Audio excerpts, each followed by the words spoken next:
As one side deals with an impending kaiju on the loose, the other side is dealing with things outside of what it is used to. It would be, in fact, something that no one would ever expect.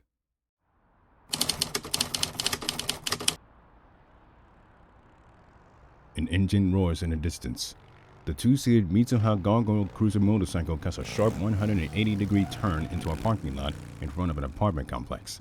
The bike parts in an empty space. The driver of the bike kicks the heel down on the snow-covered concrete and turns the engine off. The teenager takes off the helmet. He shakes his head and rubs his black spiky hair. Phew! Man, she wears like a dream! A hand grabs his left shoulder. He looks behind him only to see a white-colored, gold-highlighted robed nun looking very exhausted, as if she just rode on a roller coaster at an amusement park. You know, Touma, when you said it wasn't going to be that bad, it ended up worse than what you said. The 15-year-old boy looks away from her green pupiled eyes and sighs. He mounts off of the gargoyle, placing a helmet on the seat. He unzips his black biker jacket, revealing his orange and light orange shirt, and places it on the helmet. Hey, I did warn you, didn't I? He reaches into one of the bike bags beside the rear wheel. He pulls out a black, long-sleeve winter school jacket and a white hoodie. He puts on the hoodie first, then the winter jacket. Also, who was the one that decided it was a good idea to stop at a restaurant, nearly made me spend all of my money, and almost vomited on my new bike on the way here? Hey, you're the one who couldn't feed me to save his unlucky skin! Kamijou was taken aback a little when Index started speaking in her native English. Look, you're lucky that Osinus didn't receive the end of it. Osinus, the tiny wizard-hat shredded outfit wearing female, appears and lands on Kamijou's shoulder. Actually, I would have let you take the full force of whatever came out of her. Oh, come on, seriously? Also, it's nice that your English is getting better. Well, I got tired of being monolingual, not being able to understand shit, but yeah, thanks. But, getting back on topic, are you implying that I should starve to death? No, that's not what I meant at all. He pulls out a school-issue handbag, hangs it over his right shoulder, and puts his left hand in his pocket. He then closes the bike bag. What I'm trying to say is that you need to eat less. He turns and starts walking away from the gargoyle. God, it's like I'm feeding a sperm whale on a regular basis. The English nun pouts. She hops off of the bike, runs to him, and the two walks together. What are you trying to say? I'm getting fat? No, but I'm surprised that you didn't. Well, you can thank the British diet for making me this thin. Psst, British diet my ass. The two stops at an elevator. Kamijou pushes the button, and the doors opens. Index, enlighten me. When we met 6 months ago, what were the first words that came out of your mouth? The two steps into the elevator. That Necessarius was coming after me? No, I'm talking about the words when you were perched on the balcony like a piece of cloth. He pushes a button. I'm hungry? Bingo! The elevator bell rings and the doors closes. As it ascends to the 7th floor, Touma looks at Index dead in the eyes. And another thing, I haven't seen you help much at all, have you? What? Yes, I have. I've helped you, even in extreme circumstances. And how did you repay me? The elevator bell rings again and the doors opens. They exit and turn right. By eating up all of the food that I saved in the fucking fridge! I nearly starved to death because of you! I could have sworn I left something for you. No, you barely left anything for me. Maybe it's because of your bad luck. Look, all I'm saying is that Index Librorum Prohibitorum needs to help out more, not just in the apartment.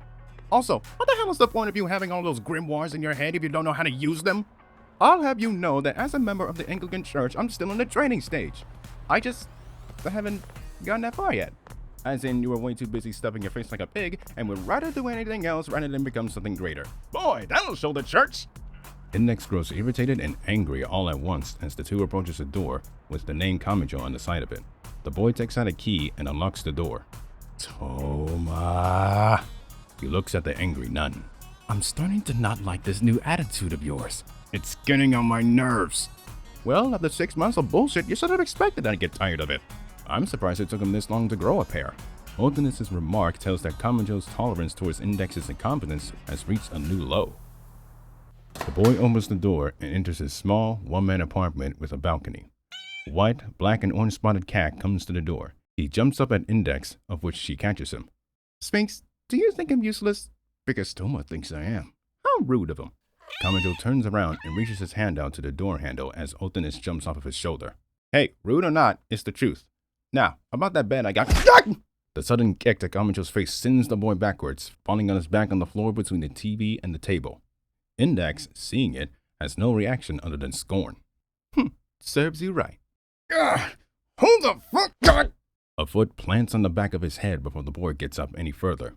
He moves his head and sees who it is. Kuroko Shirai in her winter Tokibida uniform, her long, curly, towny pigtail hair held by red ribbons falling to the sides, and her judgment ribbon on her right sleeve, stands over the 15-year-old. Oh, you've got to be fucking kidding me. Sabin, where is she? She? Who are you talking about? Playing dumb, huh? All right. Looks like I'll have to find her myself. She removes her foot from the back of Kamijou's head. She disappears. Then she reappears next to Index, kneels down and looks under the bed. She disappears and reappears in the kitchen. She opens the cabinets above and under the sink and behind the fridge. She disappears and reappears in front of the bathroom door and opens it. She looks all over, including the bathtub and closet. Damn it, where is she? Kamijou and Index looks on in confusion, not knowing why Shirai is looking all over the apartment dorm. I am not in the mood for this. He gets to his feet and catches Shirai's left arm with his right hand as he exits the bathroom. What the? What are you? What? Kuroko gets dragged by Kamijou towards the door. He opens the door and throws her out. Okay, thanks for coming. Bye. He shuts the door and plants his back on it, closing his eyes and letting out an exhale. Opening his eyes, however, he sees her standing in front of him with her hands on her hip. God damn it. That's one way of saying hello to a guest. Well, when someone kicks me in the face as a way of saying hello, that's kind of what you get. What are you doing here, Shirai? Someone knocks on the door 3 times. Oh my god. He turns and opens the door. Can you please hold on for... Oh. Frustration and irritation turns into calm and surprise. In their winter coats, Ruriko Satin and Kazumi Uehara greets the boy with smiles on their faces. Oh, Satin. It's good to see you. Hey, Kamijou. It's been a while, hasn't it? Sure has. Uehara? Hello, Mr. Kamijou. Touma turns around at Shirai with a big smirk on his face. You see, that's how you greet someone. So, may we come in? Oh, yes, please. He steps aside and lets the middle schoolers inside. Uehara, approaching Shirai, gently pushes her. The boy closes the door and walks into the living room. Right away, he sees Index's angry expression on her face. He goes up to her. Behave, please. The British nun relaxes.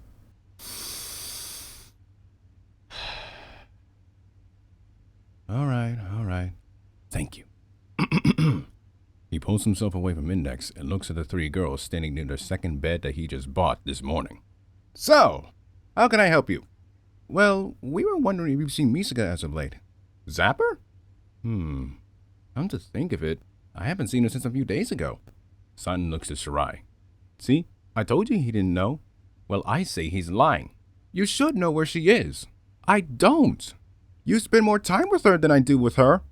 That doesn't mean shit. Besides, she's probably getting away from you in your creepy, love-struck obsession like she always does on a regular basis. A vein appears on Shirai's neck.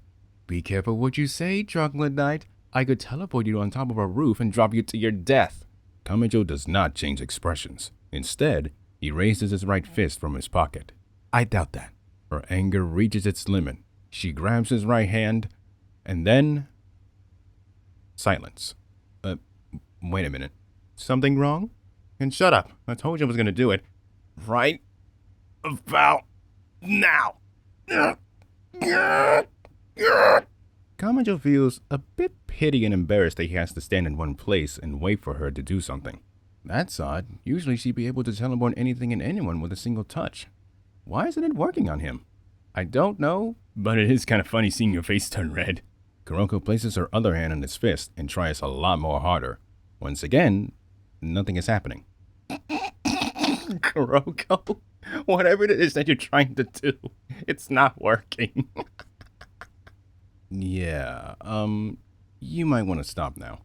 She regrettably lets go of Kamijou's hand. What the hell? My teleportation usually works. Why didn't it affect you? Seriously? I thought you knew when I came to Tokyo 9 months ago. Or that time in the underground mall when I flat out said it. Shirai does indeed remembers the first time Kamijou visited the dorm to see Misaka, and in the underground mall. Oh, right. Now I remember. What was it called again? It's called Imagine Breaker. The middle school girls looks around to find where the voice is coming from. Ahem. Down here. The three looks down and immediately spots Othinus, standing next to an apple and using a knife to cut it. Basically, it's the power within Kamijou's right hand that allows him to cancel any Esper power it comes in contact with. Index and I found that out firsthand. That's how he ended up saving me. Though, there is a consequence to his power, and it's really amusing. She looks up at the girls, confused and stunned. What? Is this some hologram or stripped-down toy? Othinus instantly disappears and reappears on Shirai's shoulder and pulls on the girl's pigtail. Do I look like a hologram, you little shit? Uiharu extends her open hand to her. The woman hops on the palm, and the hand moves to in between Kazuri and Ruiko. He saved you once? Yes. Why are you so small? Unfortunately, there was a cost of doing it. I used to be human-sized, but after an incident, this is the result of it. Oh. But still, a high school student and a superhero at heart. That's kind of cool. That's an understatement. Sun suddenly comes to a realization. Wait, hang on. Rewind for a bit. Did you say his right hand can cancel any Esper power? Yep, anything at all. As long as his hand touches it. Take me, for example. He destroyed my robes to walk in church when we first met. Hey, you're the one who downed my power, so I had to show you. And I'm surprised those gold bobby pins are still holding up, despite still looking like a pincushion. From this startling revelation, Sun's eyebrows perks up. A massive grin slowly appears on her face and looks directly at Shirai. Why are you looking at me like that? Remember that urban legend I told you about months ago? Which one? You named off so many. Oh, you know, the one that said that a person had the power to cancel any ability with one hand? Oh, no. Come on, say it. Fuck off. She leans in closer to the pigtail 13-year-old. Say the words. You got lucky.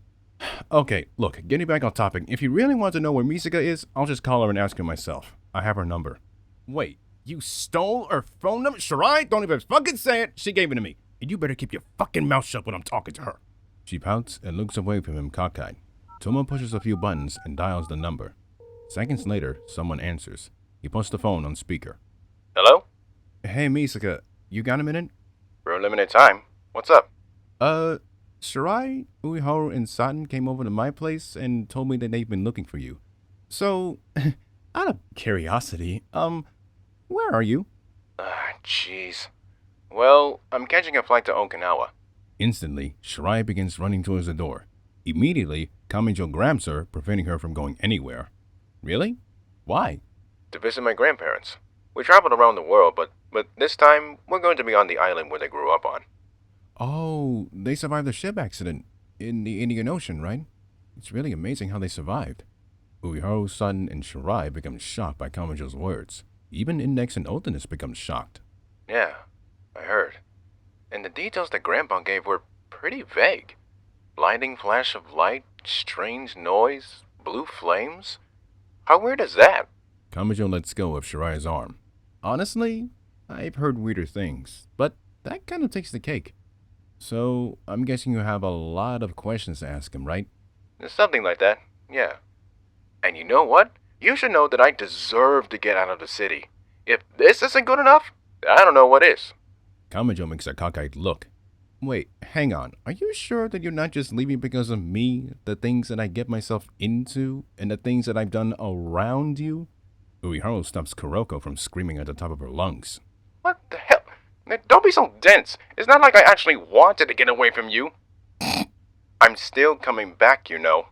But to get away from Shirai? Okay, that's part of the reason. A critical hit to Shirai's ego that causes her to fall to her knees. Right. So when will you be back? In 4 days. Right. Well, don't let me stop you. Have fun. Yeah, thanks, What did you say? I'll see you later. The call ends abruptly. Good grief. He puts his phone in his pocket and looks at the middle schoolers. Good enough? Yeah, I say that it is. Hey, if she says she deserved it, then I'm not complaining. Kazuri removes her hand from Kuroko's mouth. I guess I should respect her wishes. That's a first. Shirai, without saying anything else, walks into the short hallway towards the door. Let's go. Oh, see you later, Kamijou. The boy smiles and waves at the girls as they walk to the door. Now that that's settled, you two have a lot of paperwork to do. Oh, come on. Oh, come on. No complaints. Kazuri and Ruriko exits his apartment. Still holding onto the door, Kuroko stares back at Kamijou. Listen up. While Sissy is away from Okinawa, I'll be monitoring you every single step of the way. I'll find out what kind of scheme you're planning for her. Yeah, sure. Can't wait. She lets go of the door and walks away. The door slowly closes itself as Index and Otanis looks at the boy. Wow. Looks like you have your very own stalker. Some hero you turn out to be. Oh yeah, because I love having someone follow me and watch everything I do. My rotten luck.